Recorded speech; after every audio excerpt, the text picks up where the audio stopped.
നമ്മൾ ഉണ്ടാക്കിയൊരു ഡി ബിയിലുണ്ടല്ലോ കുറച്ച് ഹോൾ അടിക്കേണ്ടി വന്നു. അപ്പോൾ അതെന്താണെന്നുള്ളതാണ് പറയാൻ പോകുന്നത് കേട്ടോ.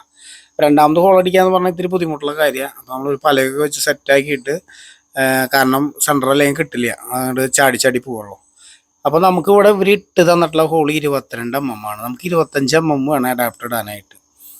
അപ്പോൾ പിന്നെ നമുക്ക് വേറെ നിവൃത്തിയില്ല. നമുക്ക് പണ്ടൊരു ടി വിയിൽ ഹോൾ ഇടാണ്ട് മേടിച്ചിട്ട് നല്ലൊരു പണി കിട്ടിയിട്ടുള്ള കാരണം അപ്പോൾ നമ്മൾ ബിറ്റിനെ കുറിച്ച് ഇങ്ങനെ അന്വേഷിച്ചിങ്ങനെ തുടങ്ങി. അപ്പോൾ ആ ബിറ്റ് അന്ന് ഇതേപോലെ വീഡിയോ ഇട്ടപ്പോൾ നല്ലൊരു ബിറ്റ് എന്ന് പറഞ്ഞിട്ടിരുന്നു. നല്ലൊരു ബിറ്റ് തന്നെയാണ്. അപ്പോൾ അതിനും നല്ലൊരു ബിറ്റ് നമുക്ക് നമ്മുടെ ഇവിടുത്തെ ഹൗസ് ഓണർ നമുക്ക് മേടിച്ചു തന്നു. അപ്പോൾ നല്ല പവർ ബിറ്റ് കേട്ടോ, നല്ല അടിപൊളി ക്ലാസ് ആണ്. അപ്പോൾ ഇതിൽ അവസാനം ഞാൻ അതിൻ്റെ ആ ബിറ്റിൻ്റെ പിക്ചറും അതിൻ്റെ പേരും അതിൻ്റെ സൈസ് എല്ലാം കാണിക്കുന്നുണ്ട്.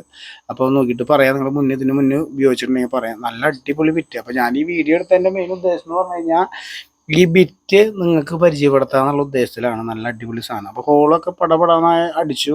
ബിറ്റ് നല്ല ബ്രാസിൻ്റെ നല്ല അടിപൊളി ക്വാളിറ്റി ബിറ്റാണ്. ആ ഹോളൊക്കെ അടിച്ചിട്ട് അതിൻ്റെ ഒരു പ്രശ്നമോ കാര്യങ്ങളില്ല. അപ്പോൾ നിങ്ങൾ ഇതിന് മുന്നേ ഈ ഒരു ബിറ്റ് ഉപയോഗിച്ചിട്ടുണ്ടെങ്കിൽ അഭിപ്രായം പറയാം. അപ്പോൾ അത് വാങ്ങിക്കാത്തതുണ്ടെങ്കിൽ വാങ്ങിച്ച് നോക്കിയിട്ട് അഭിപ്രായം പറയാം. അപ്പോൾ ഓക്കെ കേട്ടോ.